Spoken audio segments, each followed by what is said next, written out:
দীর্ঘ প্রতীক্ষা এবং নানা জটিলতার পর অবশেষে বাস্তবতার কাছাকাছি পৌঁছেছে রূপপুর পারমাণবিক বিদ্যুৎ প্রকল্প। রাশিয়ার প্রযুক্তিগত সহায়তায় নির্মিত এই কেন্দ্র চালু হলে বাংলাদেশের বিদ্যুৎ উৎপাদন সক্ষমতায় বড় ধরনের পরিবর্তন আসবে বলে আশা করা হচ্ছে। দীর্ঘদিনের অপেক্ষার অবসান ঘটিয়ে আগামীকাল থেকে রূপপুর পারমাণবিক বিদ্যুৎ কেন্দ্রে শুরু হতে যাচ্ছে জ্বালানি লোডিং কার্যক্রম, যা দেশের জ্বালানি খাতে এক ঐতিহাসিক অগ্রগতি হিসেবে বিবেচিত হচ্ছে। পাবনার ঈশ্বরদীতে পদ্মা নদীর তীরে অবস্থিত এই কেন্দ্র বাংলাদেশের একমাত্র পারমাণবিক বিদ্যুৎ উৎপাদন প্রকল্প। বহু বছরের পরিকল্পনা, কারিগরি প্রস্তুতি এবং আন্তর্জাতিক সহযোগিতার মাধ্যমে ধাপে ধাপে এই প্রকল্প বাস্তব রূপ নিয়েছে। সংশ্লিষ্ট সূত্র জানায়, রূপপুর পারমাণবিক বিদ্যুৎ কেন্দ্রের ইউনিট 1-এর ডিজাইন ও কনস্ট্রাকশন লাইসেন্স পাওয়ার পর 2017 সালের 30 নভেম্বর আনুষ্ঠানিকভাবে নির্মাণ কাজ শুরু হয়। দীর্ঘ নির্মাণ প্রক্রিয়া শেষে চলতি মাসের 16 তারিখে বাংলাদেশ পরমাণু শক্তি নিয়ন্ত্রণ কর্তৃপক্ষ প্রথম ইউনিটের জন্য কমিশনিং লাইসেন্স প্রদান করে। এই লাইসেন্স পাওয়ার মধ্য দিয়ে রিঅ্যাক্টরের পারমাণবিক জ্বালানি লোডিং এর পথ উন্মুক্ত হয়। এটি বিদ্যুৎ উৎপাদন প্রক্রিয়ার সবচেয়ে গুরুত্বপূর্ণ এবং সংবেদনশীল ধাপ হিসেবে বিবেচিত।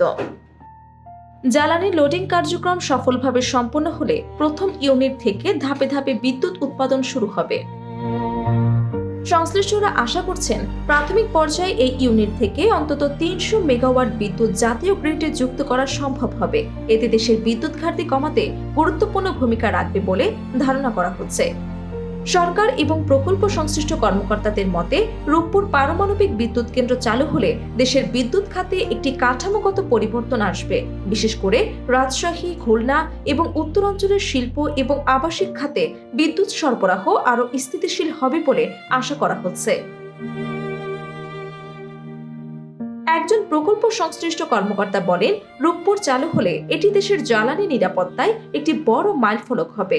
ধাপে ধাপে উৎপাদনে গিয়ে এটি জাতীয় গ্রিডে গুরুত্বপূর্ণ অবদান রাখবে।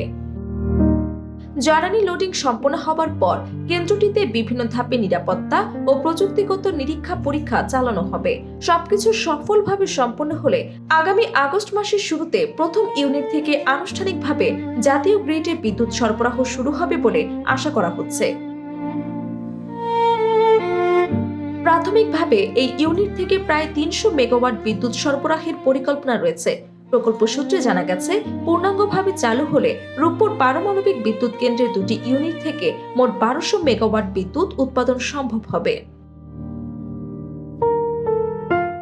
রাশিয়ান ফেডারেশনের স্টেট অ্যাটমিক এনার্জি কর্পোরেশনের কারিগরি সহায়তায় এবং বাংলাদেশ পরমাণু শক্তি কমিশনের অধীনে এই প্রকল্প বাস্তবায়িত হচ্ছে। বিশেষজ্ঞদের মতে, এটি শুধু বিদ্যুৎ উৎপাদনের প্রকল্প নয়, বরং বাংলাদেশের দীর্ঘমেয়াদী জ্বালানি নিরাপত্তা, শিল্পায়ন ও অর্থনৈতিক প্রবৃদ্ধির একটি কৌশলগত ভিত্তি। সব মিলিয়ে রূপপুর পারমাণবিক বিদ্যুৎ কেন্দ্র এখন আর কেবল একটি অবকাঠামোগত প্রকল্প নয়, বরং দেশের জ্বালানি ভবিষ্যতের এক নতুন অধ্যায়ের সূচনা হিসেবে বিবেচিত হচ্ছে।